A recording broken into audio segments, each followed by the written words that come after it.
Livro histórico de Josué, capítulo de número 24 e o versículo de número 1. Nós vamos ler dois textos. O primeiro se encontra no livro de Josué e o segundo em Gênesis. Livro histórico de Josué, capítulo de número 24 e o versículo de número 1. Quantos acharam por fim com amém? Glória a Deus! Assim diz a palavra do Senhor. Depois ajuntou Josué todas as tribos de Israel em Siquém, e chamou os anciãos de Israel, e os seus cabeças, e os seus juízes, e os seus oficiais, e eles se apresentaram diante de Deus. Então Josué disse a todo o povo: assim diz o Senhor, Deus de Israel: da além do rio antigamente habitaram vossos pais, Terá, pai de Abraão e de Naor, e serviram a outros deuses. Eu, porém, tomei a Abraão, vosso pai, da além do rio, e o fiz andar por toda a terra de Canaã. Também multipliquei a sua semente e lhe dei Isaque. Agora você me acompanha lá em Gênesis, capítulo de número 12. Livro do Gênesis, capítulo de número 12.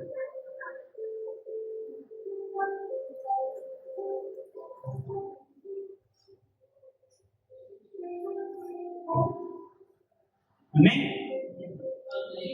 Livro de Gênesis, do capítulo de número 12, e o versículo de número 1 vai dizer: ora, o Senhor disse a Abraão: sai-te da tua terra e da tua parentela e da casa de teu pai, para a terra que eu te mostrarei.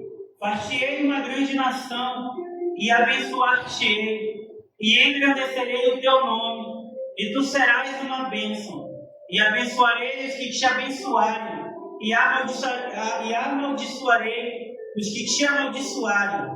E em ti serão benditas todas as famílias da terra. Amém? Podemos sentar aplaudindo o nome do Senhor Jesus. Aleluia. Queridos, Abraão, ela é essa figura enigmática. Abraão carrega alguns títulos, e títulos não se compram, títulos se conquistam. Abraão é conhecido como pai da fé, como amigo de Deus. É notório ver que se alguém é conhecido como amigo, é porque esse alguém tem intimidade, e esse é Abraão. A história de Abraão começa no livro do Gênesis, no capítulo de número 12, quando o Senhor vai falar por intermédio de Abraão, e dizendo: sai da tua casa, sai da tua parentela, e vai para a terra a qual eu te mostrarei.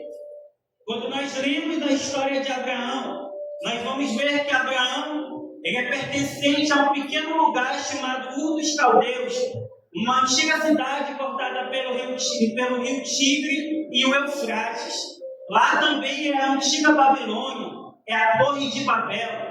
Do capítulo 1 ao capítulo de número 11 do Gênesis, o problema é libertinagem, sexualidade aflorada. Mas a partir do capítulo de número 12, é nações, povos e etnias, quando o Senhor confunde as línguas, porque até então é um único idioma. Quando nós vamos estudar a árvore genealógica de Abraão, nós vamos ver que no capítulo de número 11 vai falar acerca de Abraão. Sabe aquele texto que a gente sempre pula? Que fulano gerou ciclano, que gerou ciclano, a gente vai lá e pula a página. Se a gente soubesse a importância que tem isso, não pule mais a página, diga glória a Deus. No capítulo 11 vai falar acerca da genealogia, e vai falar que Terá gerou Abraão, que gerou Naor, que gerou Arã. Essa é a linhagem de Terá.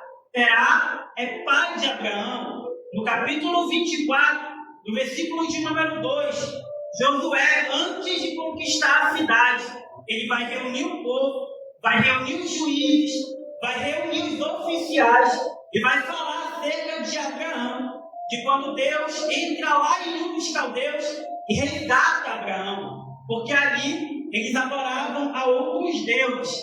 É normal essa cultura na antiga Mesopotâmia, adorar 2, 3, 4 deuses. E no capítulo 24, versículo 2, vai falar que Terá, ele era fazedor de ídolos, ou seja, ele era alguém que adorava muitos deuses. Mas eu costumo dizer que a casa de Abraão, a casa de Terá, vai ter pela primeira vez a visita do Deus dos deuses, que é o Deus Todo-Poderoso, que já está aqui nessa hora. Terá, ele é um fazedor de ídolos. E o capítulo 11, versículo 26 ao 27, vai dizer que Arão, que é irmão de Abrão até então, ele vem a falecer. Arão falece antes de Terá, o seu pai. Porém, quando nós estudamos a Bíblia Sagrada, nós vamos ver que tudo aquilo que o pai fez, tudo aquilo que o pai conquistou, é normal e notório o filho mais velho receber como herança. Ou seja, se Terá, ele é um fazedor de ídolos, se Terá idolatra a deuses estranhos, é notório nós vermos que Abraão é o futuro idólatra. Abraão é o futuro fazedor de ídolos. E aqui eu entendo que por muitas das vezes, culturas, nações, povos e etnias, até nos dias de hoje, acontecem dessa mesma maneira. Se o pai é um drogado, se o pai é um bêbado, e o filho cresce nesse cenário, a chance dele ser o próximo viciado é muito grande. E com Abraão não é diferente. Ele está numa casa, ele está num cenário onde o seu pai é um idólatra. Quem é que vai apostar que da casa do pai idólatra vai sair o pai da fé? Alguém está passando na frente da casa de Terá e vendo Terá esculpindo deuses estranhos, talvez Moloque, Marduk, Azera, todos os deuses que eram adorados pelas outras nações. Alguém está passando na frente da casa de Terá e dizendo: esse lugar não é de Deus, ou esse lugar não adora o Deus de Israel. Quem é que vai dizer, apostar, que da casa do pai idólatra vai sair o pai da fé? Porque em Atos capítulo 7, o jovem diácono Estevão, da igreja primitiva, ele vai falar acerca de Abraão e o quanto Abraão adorou ao Senhor nosso Deus. Porém, alguém está passando na frente da casa dele e dizendo: Deus não tem compromisso com esse lugar, Deus não tem compromisso com essa casa. Já parou para pensar que muitas das vezes nós também somos dessa maneira? Deus não está ali, ou Deus não está ali naquele lugar por conta da idolatria. E é notório nós vermos que a definição do nosso Deus, ela é unicamente dada por intermédio do profeta Isaías, a qual ele vai dizer que ainda antes que houvesse dia eu sou. E que não há ninguém que possa escapar do controle das minhas mãos.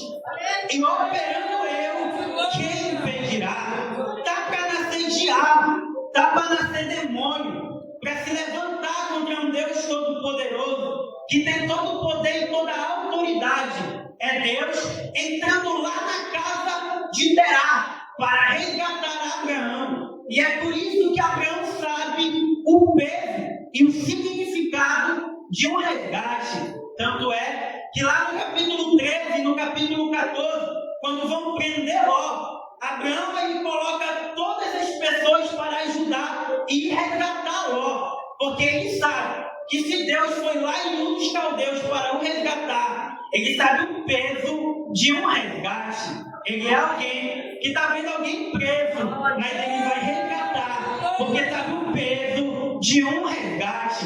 Porque ele sabe que um dia Deus foi lá em Ur dos Caldeus, o tirou dentro de uma terra, de um lugar, a qual ele ia ser um idólatra e o fez pai de uma grande multidão.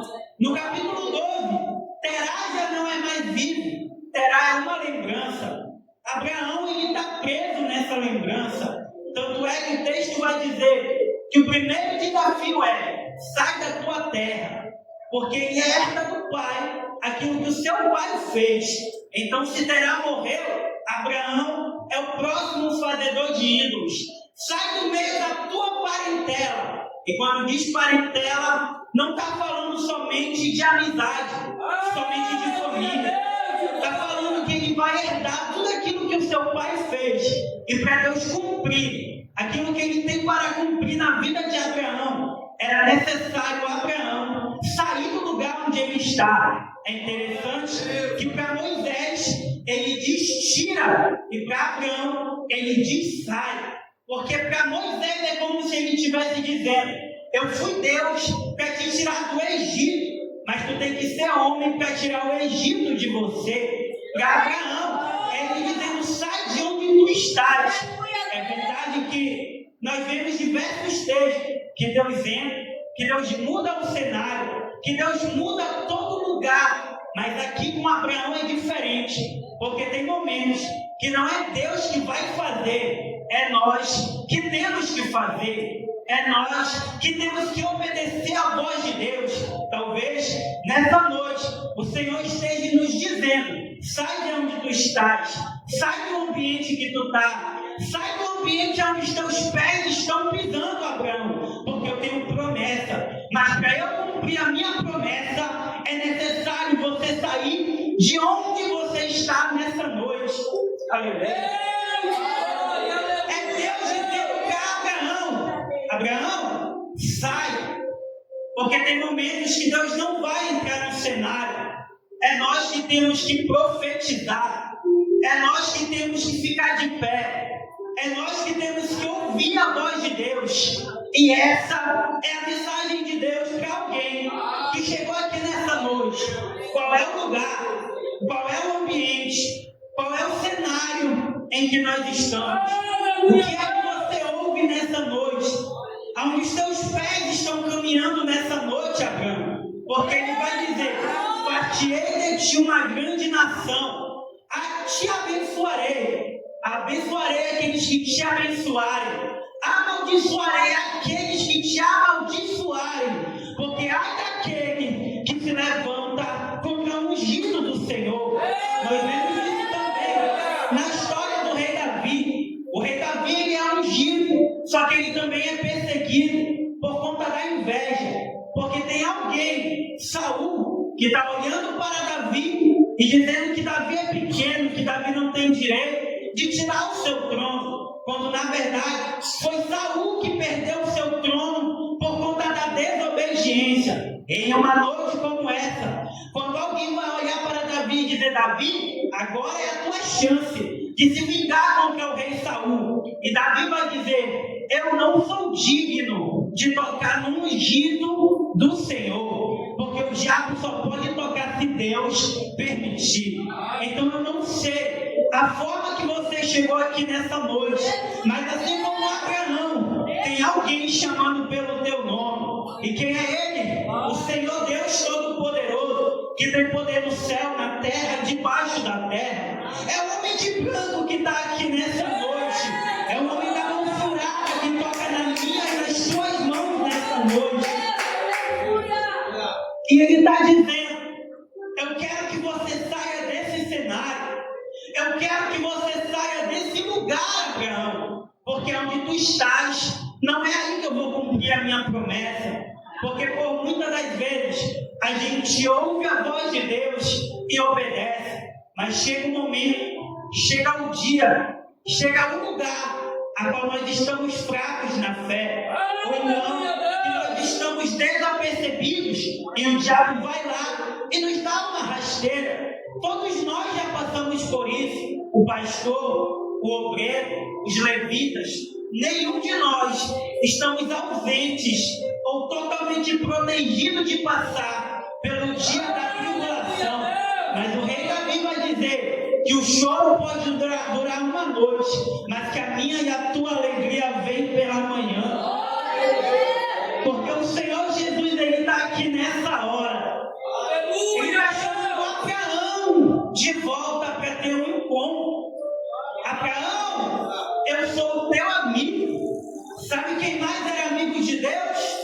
Adão, lá no jardim, e ele recebe um desses nomes. Abraão é amigo de Deus. E a maior promessa que Deus faz para Abraão é que ele seria pai de uma grande nação. É interessante que quando ele sai de um dos caldeus, existe um lugar, existe uma terra a qual está padecendo. E é onde exatamente Abraão está. Porque no meio desse cenário de dor, de luto, de dificuldade, de prova, de escassez, de falta de água, de falta de comida, nesse deserto, é aí que Deus vai falar com Abraão. Então entenda, o deserto não é lugar de morte, é lugar de ouvir a voz de Deus. Ele desce até um certo lugar, a qual todos nós conhecemos. Abraão desce ao Egito, porém, ele vai olhar para sua esposa Sarai e vai dizer: meu amor, certamente, quando nós entrarmos no Egito, os egípcios, eles vão lhe olhar, eles vão ver toda a sua formosura, eles vão ver, meu amor, quão linda tu és, para que você não venha morrer, ou para que eu não venha morrer. Vamos dizer que tu és a minha irmã. E dessa forma foi feita. Quando ele chega no Egito, eles vão olhar e dizer para Faraó que chegou uma mulher muito bonita naquele lugar. E quem é ela? Sarai. Ela é tomada como mulher para eles. E chega um momento em que o próprio Deus se levanta. Porque muitas das vezes a gente quer fazer justiça, principalmente quando é com alguém que a gente ama. Se coloque no lugar de Abraão, olhando a sua esposa ser desejada por muitos homens. Nos dias de hoje, cada um de nós, o Pedro despertaria na hora, diga glória a Deus, mas ele vai orar, e quem vai se levantar a seu favor é o próprio Deus. Chega um momento em que Deus manda a praga sobre o Egito, a qual Faraó vai perceber e vai dizer para Abraão: Abraão, por que tu disseste que ela era tua irmã? Por que não disseste que ela era tua mulher? Agora pega ela e volta para tua casa. Mas agora o cenário é diferente. Agora ele tem ouro, prata, servos e animais no campo. Ele chegou ao Egito sem nada. E agora ele tem ouro, prata, servos e animais no campo. Abraão agora não é alguém que tem a mão na frente e a outra mão atrás. Abraão agora tem nome. Abraão agora tem servos. Chega o dia em que ele vai olhar para Deus e dizer: Senhor, tu me deu casa, tu me deu servos, tu me deu animais no campo, mas tu ainda não me deu o que eu tanto quero. Tu ainda não me deu o meu filho. Só que é notório entender, e eu, como um bom pregador, eu gosto de conjecturar a mensagem. É como se Deus estivesse olhando para Abraão e dizendo: Abraão, eu ainda não te dei tudo o que tu quer, mas eu já te dei aquilo que você precisa. Abraão não tem filho, mas tem uma casa. Abraão não tem filho, mas tem servos. Abraão não tem filho, mas tem pessoas ao seu domínio. Porque antes de Deus entregar aquilo que nós queremos, Deus vai primeiro entregar aquilo que nós precisamos.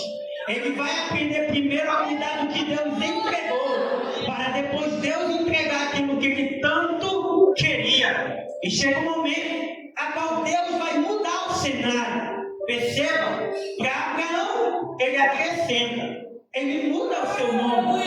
Abraão agora vai ser Abraão, e Sarai vai ser Sara. Perceba que Abraão não tinha, e agora ele vai passar a ter. Sarai, ela vai dizer que não podia dar filhos, e agora ela vai poder dar filho para Abraão, porque para alguns ele acrescenta, e para outros ele tira, porque ele sabe a necessidade de cada um de nós. Perceba, Abraão ele tem título, ele tem nome, mas ele não tem realidade. Abraão já está dizendo tudo: pai grande, pai da fé, grande pai. Mas o grande pai não tem filho. É no mínimo engraçado alguém ser chamado de grande pai e não ter filho. Tem filhos espirituais, é verdade, mas não tem nenhum do seu próprio sangue. Sarai, ela não podia dar filho. Deus vai lá e tira dela tudo aquilo que era empecilho para ela dar a luz a um filho. E Abraão, ele é o maior exemplo de fé dentro da Bíblia. Abraão é o primeiro patriarca. Chega um momento a qual o próprio Deus vai fazer uma promessa, ainda na velhice, porque não tem idade, não tem dia, não tem hora para Deus fazer quando Ele quer fazer. Não tem dia, não tem lugar, não tem hora. Quando Deus quer operar, estou sentindo Ele aqui nessa noite. Não tem momento. Quando Deus Todo-Poderoso, Ele quer trabalhar na vida de alguém. Abraão, essa noite eu quero ter um encontro contigo, Abraão. Eu já te dei ouro, servos, prata, animais no campo. Tu pode não ter tudo o que tu quer, mas eu te dou tudo o que tu precisa. Senhor, eu não tenho uma casa própria, mas a cada lugar que tu tem está paga todo mês. Senhor, eu não tenho o carro do ano, a moto do ano, mas aqui tu tem, dá para tu ir, dá para tu voltar, dá para trabalhar, e eu tenho te sustentado, Abraão. Senhor, hoje não tem almoço, mas teve o pão pela manhã, e o mais eu irei prover. Esse é o exemplo de fé que eu aprendo com Abraão, porque esperar o tempo de Deus é muito difícil. Às vezes, muitas das vezes, até mesmo eu já passei por isso, eu digo por experiência própria. O esperar em Deus é uma coisa, o confiar em Deus é uma coisa. Agora, o descansar em Deus é que é difícil. Está chegando no final do mês, tem conta, tem isso, tem aquilo. Eu confio que Ele se levantará a meu favor. Mas tem dia que é difícil dormir, tem dia que é difícil não se preocupar, tem dia que é difícil não padecer nessa preocupação, porque Deus, Ele sabe o cenário de cada um de nós, Ele sabe a nossa tristeza e a nossa preocupação. Às vezes, nós estamos em cima do altar, dizendo que Deus vai abrir a porta, que Deus vai fazer, que Deus vai operar. E é muito difícil adorar no meio da luta, da dificuldade, dizendo que Deus é bom, que a sua benignidade dura para todo sempre. E chegar dentro de casa, não tem nada para comer, não tem dinheiro para comprar, não tem como prover. Viver na dependência de Deus não é fácil, mas Abraão aprendeu a esperar no tempo de Deus, porque a vontade dele é boa, é perfeita e é agradável. Tudo aquilo que passa dos nossos olhos é trabalhar de Deus. Até aquilo que vem de mal é para nos aperfeiçoar. Certo dia, eu estava lá dentro de casa e eu comecei a falar com o Senhor. E eu disse: Senhor, eu não sei o porquê ou para que eu estou passando por tudo isso, mas eu vou chegar na tua casa e vou continuar te adorando, porque se eu for embora é muito pior. Porque Ele disse: no mundo tereis aflições, mas tem bom ânimo, meu filho. Eu venci o mundo e eu te ajudo a vencer. O dia da dificuldade é muito difícil, mas eu estou contigo no dia da dificuldade. Senhor, eu estou olhando para a minha despensa e hoje não tem nem pão, Senhor. E eu prego a tua palavra, eu te adoro em espírito e em verdade. Eu chego na tua casa, Senhor, e só tu sabe como está o meu coração. Só tu sabe que eu não tenho como prover para a minha família, mas eu continuo dizendo: Santo é o Deus Todo-Poderoso. Porque um dia, assim como Abraão, eu estava lá em Ur dos Caldeus, eu estava numa mesa de bar. Parou o microfone. Aleluia! Eu estava lá naquela mesa de bar. O meu pastor e a minha pastora, que estavam no diaconato ainda, eles passavam e levantavam a mão e profetizavam sobre a minha vida. Eu ria da cara deles e dizia que eu não queria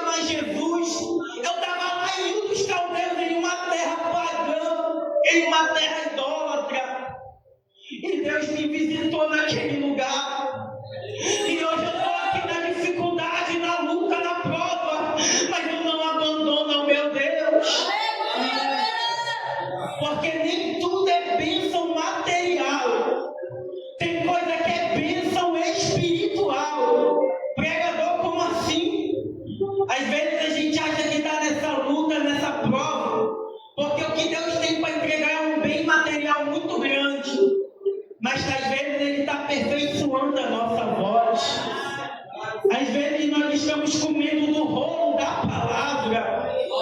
Às vezes Deus está muito aperfeiçoando, porque tem alguém que vai entrar pela porta da igreja e você será um testemunho vivo. Abraão, não volta para Ur dos Caldeus. O Senhor já te tirou de lá.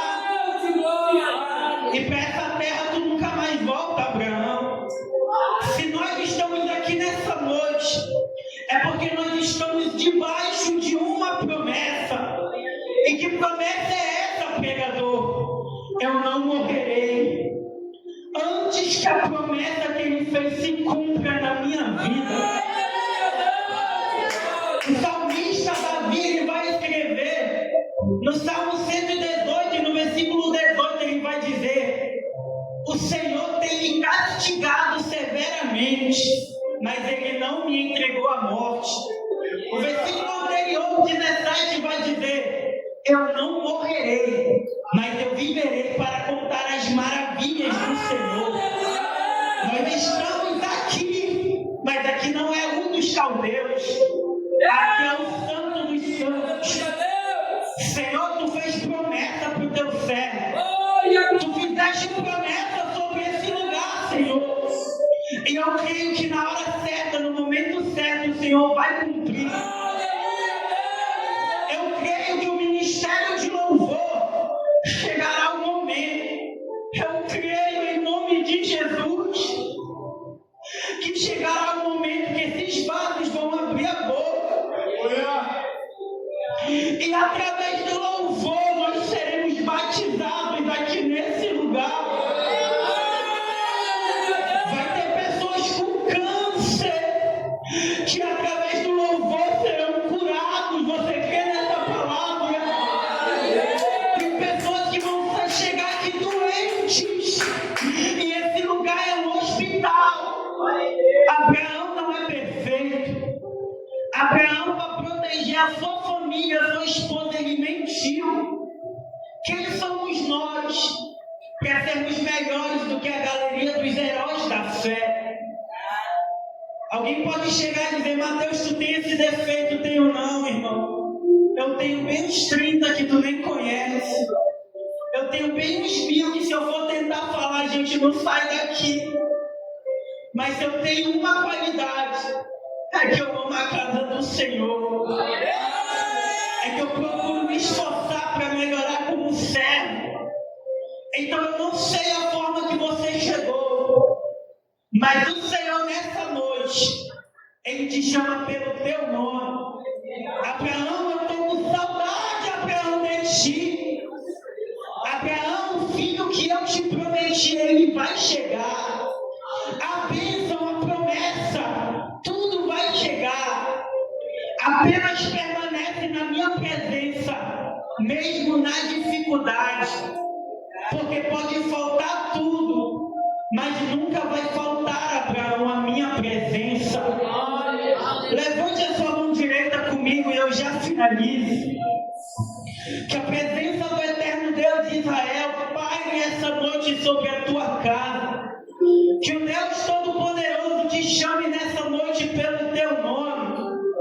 Ó Deus Todo-Poderoso, olha com bondade e misericórdia para cada um de nós.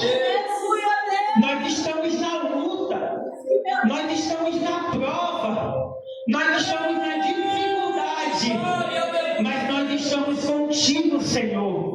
Se nós viermos a cair, segura pela nossa mão, porque Pedro começa a andar e chega um momento que a dificuldade, o vento, começa a trazer medo sobre Pedro.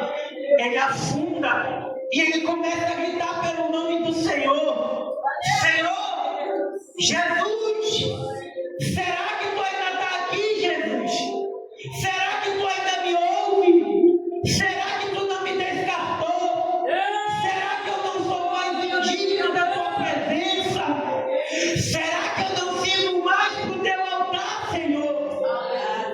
E no momento em que Pedro grita, o Senhor Jesus estende a sua mão. Porque no meio da dificuldade parece que Jesus está longe, mas Ele está aí do teu lado, estendendo a mão para te ajudar. Que essa palavra possa indicar encontre ao teu coração.